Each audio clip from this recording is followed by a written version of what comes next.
Thank you for joining the first panel of the day. As our moderator just mentioned, it's on esports identity. We've got a brilliant set of panelists with us today, and I'll introduce you to them very, very shortly. A little bit about myself, first of all. My name is Rory. I work for a gaming culture communications consultancy called The Story Mob.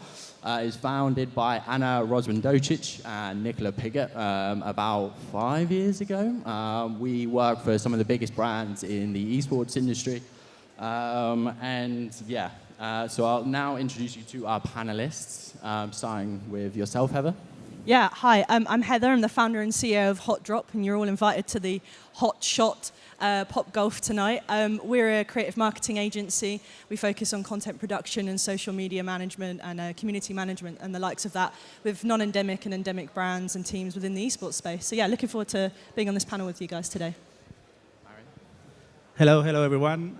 My name is Mario Fernandez. I'm the CEO of Dux Gaming, which is basically a club that only competes in video games related with the real sports, such as FIFA and NBA 2K.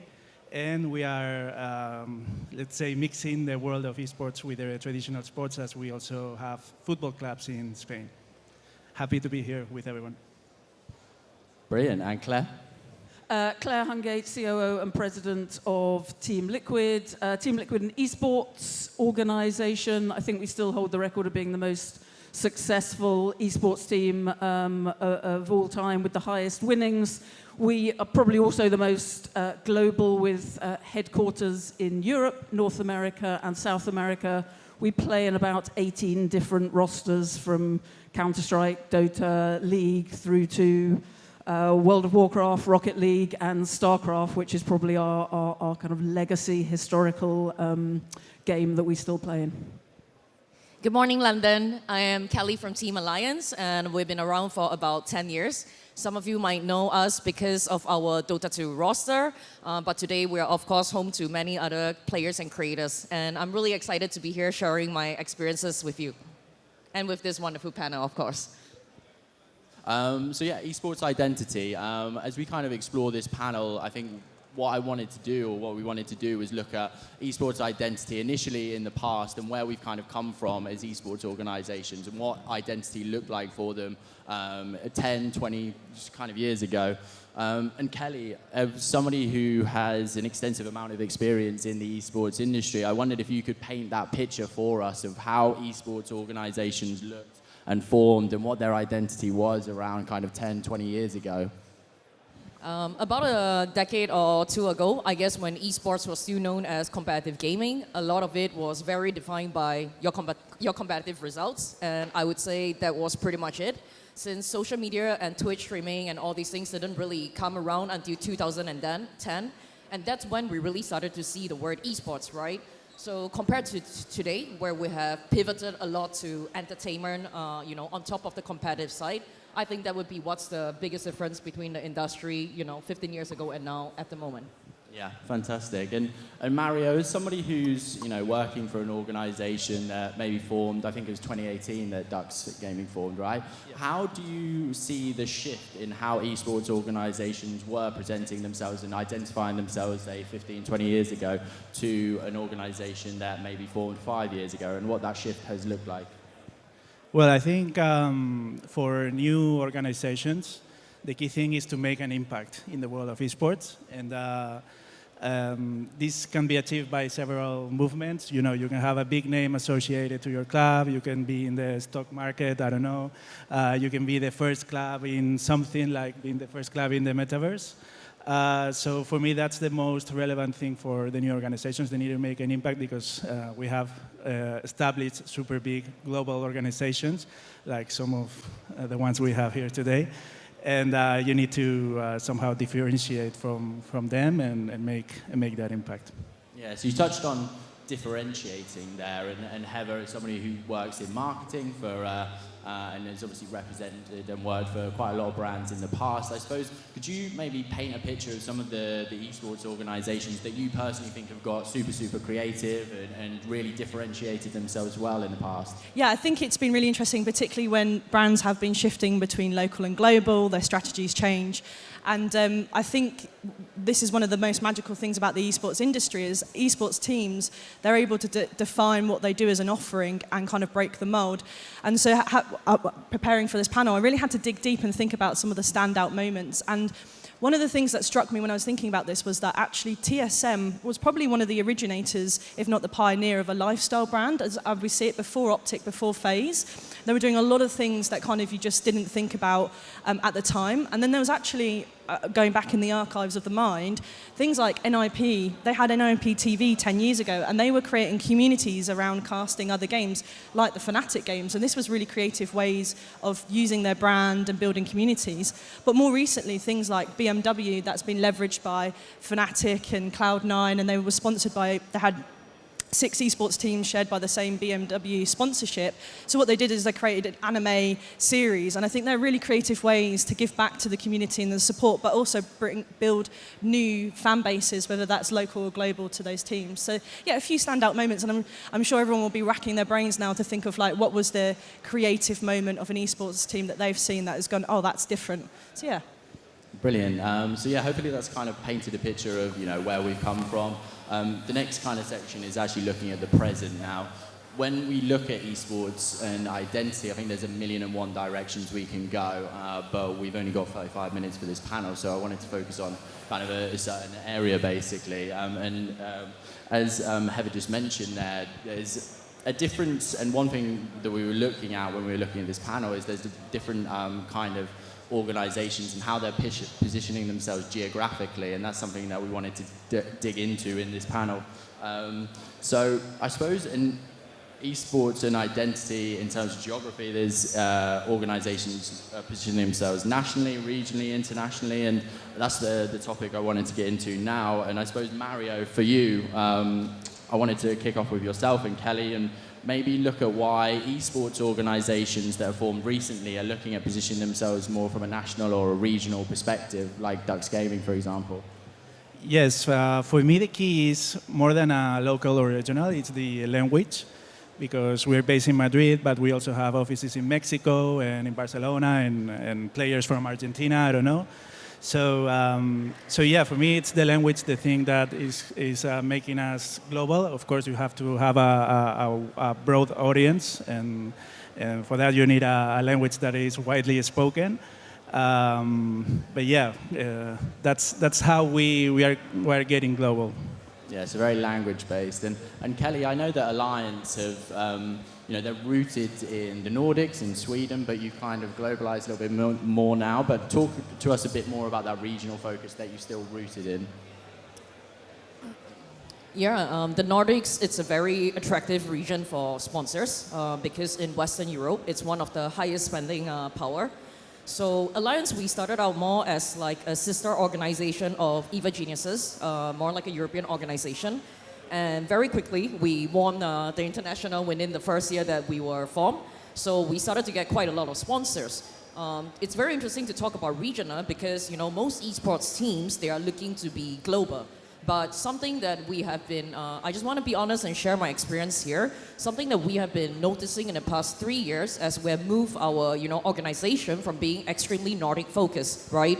That means that we have more Nordic assets, such as like Nordic players, the way we tweet, the way we like put out media is very catered towards like this Nordic lifestyle, like this balanced lifestyle, a little bit like nature and all that kind of stuff, compared to America where, looking at FaZe and 100 Thieves and things like that, they go a lot for like, this fast-paced teenage lifestyle. So something that we ourselves have been challenged by when we went global 3 to 4 years ago is that we started to lose our regional fan base. We also started to lose our regional sponsors because our sponsors could no longer really afford the sponsorship packages that we're putting out. So I'll give a quick example right now. When I talk to a Swedish sponsor, they would ask me, how much percentage of your followers are from Sweden? And I would have to say 5 to 10%. And 5 to 10%, it doesn't sound very attractive to them. But compared to a market like Brazil or North America, where there's like 300 million in population, Sweden is such a small country. We have 10 million in population there. So listening to it, like 5 to 10% of our global fan base, what my sponsors would often come back and tell me is that, okay, we will pay you 5 to 10% of your asking price. So this is a price that you would have to pay if you want to break out from being a regional to a global team. And actually, until today, we have been trying to figure out our regional strategy. And now that we have seen COVID happen in the past 2 years, something that we have seen is that people are yearning for real-life activations. They want to go to events, they want to meet people. So we will probably try to engage a lot of like local gaming events and community events to try to, you know, kind of solidify our regional fan base again. So it is quite tricky for sure. So it's a bit of a balancing act, I think it's fair to say. What are some of the negatives or drawbacks from just focusing on that kind of region, or do you see it as being a drawback at all, Mario? Not really. I mean, I'm with Kelly when she says that when you become so global, regional sponsorships are kind of in danger. But no, not really in my case. Would you also argue that the fans are more engaged if there is that regional kind of like nationalistic identity, or? Yeah, in our case, it's a special case because since we are directly related with football, football is very passionate. So for me, a comparison would be like Real Madrid, right? Which is a Madrid-based team, but it's a global team with fans all around the world and sponsors all around the world. That's what we want to achieve, but from the other way, right? From starting in the esports and going to the football. Excellent.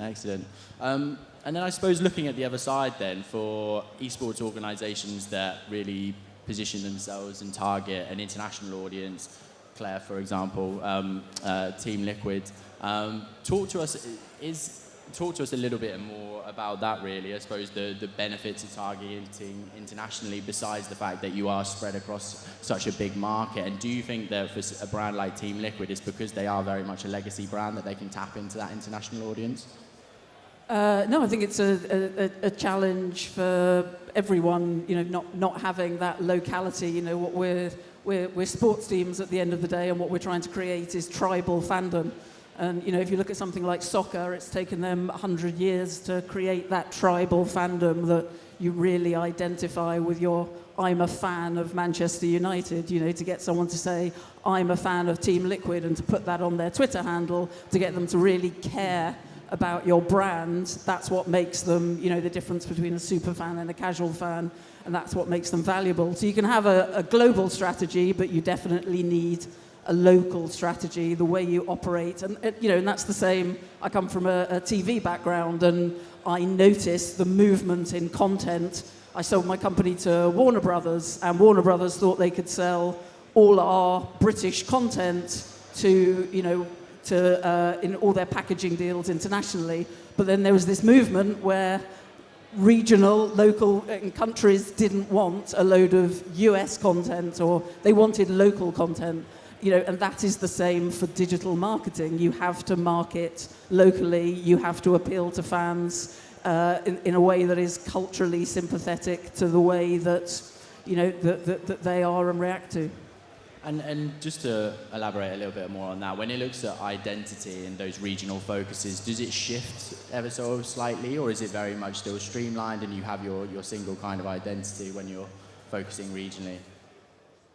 Yeah, entirely. So, you know, you have to have a separate social media presence. So our Brazilian company has a separate social media presence. The way we talk to our audience, the way we interact with them, the way they react to us is entirely different. And, you know, it's an issue for companies like Liquid. You know, we were the coming together of a European team in Team Liquid and, you know, a North American League of Legends team in Curse. And bringing together those two cultures and bringing together those audiences has to be thought through in a really strategic way. You can't just market to the audience as though they're one big amorphous whole. Excellent. And Heather, to go over to you, I suppose like we talked a lot about balance there. Have you seen in your kind of career and working in, you know, for a range of different brands, how do, I suppose, esports organizations get that balance right? Yeah, I suppose like when you're coming to build a brand identity at a local level, you can start to build out core values and identify what people are going to relate to create that following and create a sort of synergy amongst your team and the mission that your team and your organization is going to do. And when we see a lot of brands moving or organizations moving to a global level, there's too much choice in a way to say, like, where are you going to position yourself? Are you going to go down the legacy route? Are you going to go down the pure competitive route? Are you going to go down the influencer and kind of lifestyle route? And actually taking a bit of everything and finding what your team is and the people in that business that are that core making that shift is really important, because there are already a lot of the influencers that will be delivering that on a day-to-day basis. But also the strategies, the decimation, the distribution of content. And you think we live on an online culture, it would be easy to reach international audiences, but there is a complete shift in when you become a global brand on the service provision that you're providing. It no longer just becomes putting the best teams out on the stages. It becomes experience-led for the fans, whether that's content or whether that's in-person experiences or apps to show your fandom and be a part of it.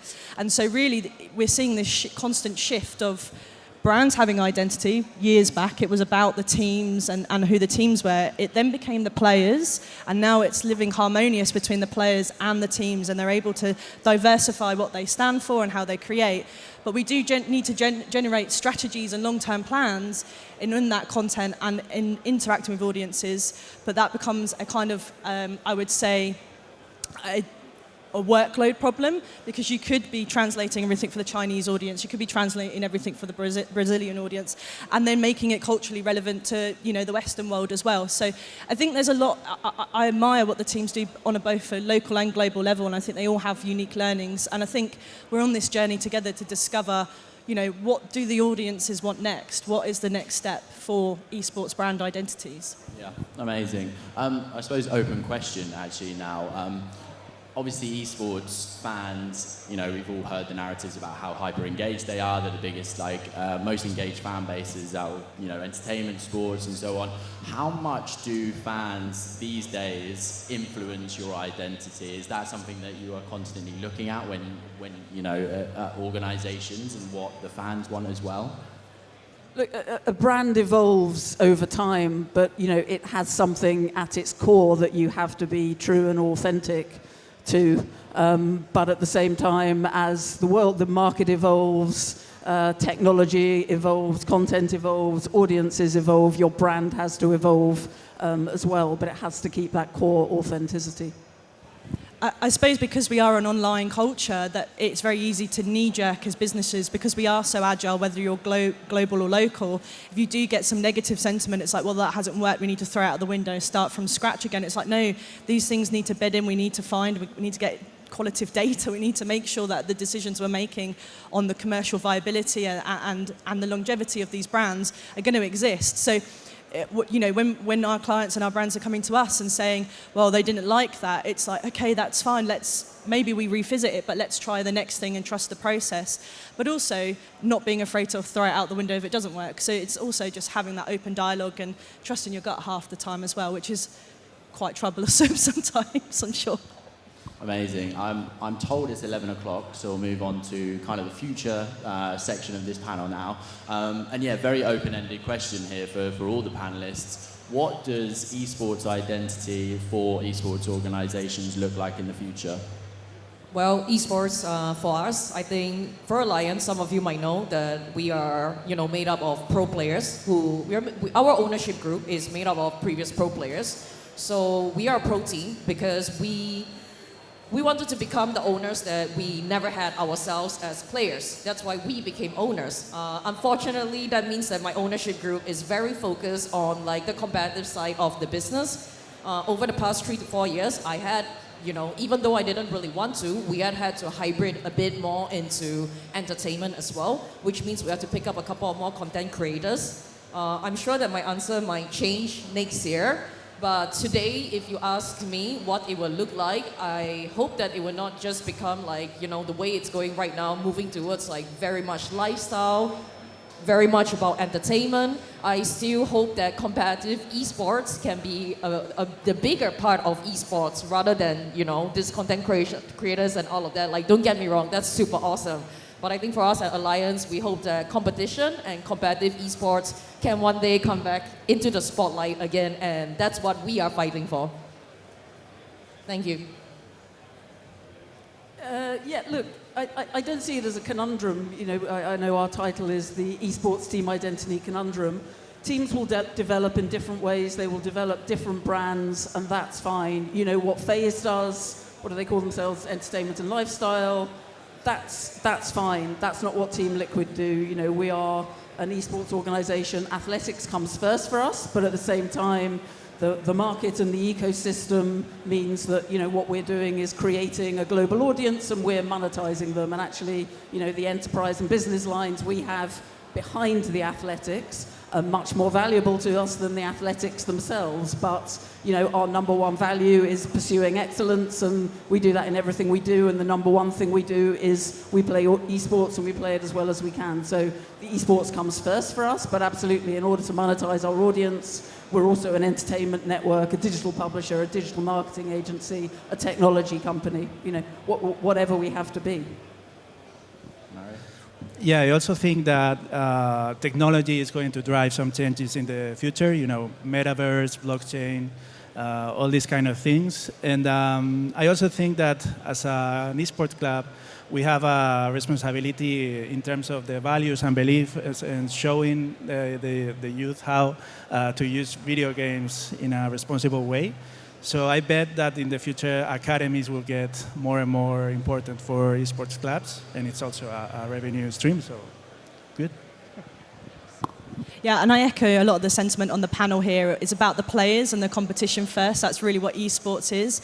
And so when we've got these global and local teams, there's a level of responsibility to make sure that the barrier to entry for anyone that is standout stars or people that want to start organizations themselves, there's kind of a set expectation now. You have to have a physical office, you have to have sponsors, you've got to have a content production, and actually foster the talent and the environment and what you stand for and grow from there, and just ensuring that we help grassroots, because without grassroots it won't continue as an industry as well. So I think that's really key, as well as for brands to be looking at both bottom and top of the scale of competition here today at ESI. Does anyone in the audience have a question at all? I think one of the challenges of esports team identity is that differently to traditional sports, where, for example, you're born in London, you follow like one of the football teams in London because of your parents. A lot of the fan base is tied to players and their brand. Like you have, for example, Arteezy or Faker, where the fans follow the player sometimes more than the team. How, as an esports team, do you balance the value that you have as the value a player has in terms of sponsorship, viewership, fan base, and the value that they have as a competitor that allows you to win more, basically? I would say that for an organization, when you sign a superstar player, expect a maximum of 5 to 10% of his fan base becoming your fans and staying with you. This is why people sign superstars. I mean, 5% is still quite a good number. And this is why it's quite hard if your strategy as an org is to often buy these legacy players, because their fans will not be loyal to you. So I would suggest that, you know, teams in general, from the get-go, you would have to invest both ways, right? You have to invest in players, build them up yourself, because if you're in the business of building superstars, your fan base can come and go, but it will never shrink. So I would always advise other team owners to be really careful about paying a lot of money for very good players, because you can't buy loyalty. I just harpen back to the sentiment that we look at quite a lot, is that it has gone through cycles. So way back 20 years ago, you knew all the teams, there was less noise, it was all about the competition, you kind of wanted to know who was up and coming.